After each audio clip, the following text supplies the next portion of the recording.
Are the judges ready? Yes.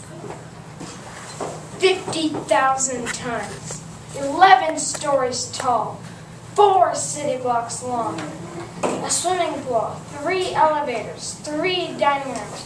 You probably think I'm talking about a 5-star hotel in New York City. But tonight I'm talking about the living dead of the Titanic.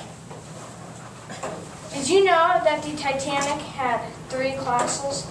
Well, I'm going to tell you about all 3 of them, starting with the first class. First class passengers had every luxury they had on land. They had gymnasium, a squash court, a swimming pool, and a mechanical camel. Have you ever seen a mechanical camel? Staterooms were lavishly decorated and had servants waiting to fulfill their everyday needs. Isidore and Ida Strauss were first-class passengers on the Titanic. Isidore was a very wealthy man who owned the Macy department store. Ida was his faithful wife. While the ship was sinking, Ida would not get into a lifeboat without her husband, so they let their maid take their place. The last scene, holding hands, sitting on deck chairs, and a wave washed them away into the sea. Second-class passengers were very similar to the first class. They had a bar, a lounge, and a barbershop. One of my most favorite second-class passengers on the Titanic was Father Thomas Blythe. He was a Catholic priest going from Rome to America. While the ship was sinking, he heard confessions, led prayers, and gave absolution.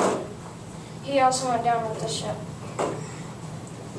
Third-class passengers were very different from the first and second classes. They had 2 main rooms, 1 general room and 1 smoke room.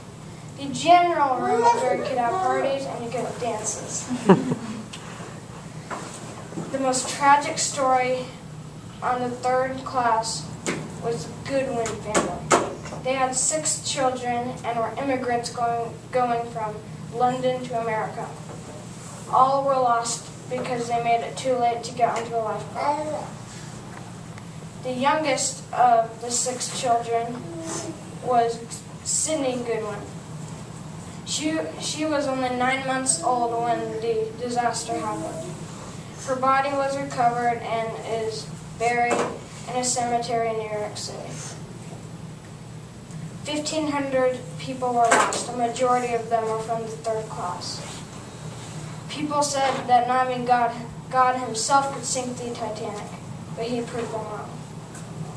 2 things I learned from the Titanic is have enough lifeboats for everyone and never tempt God. Thank you.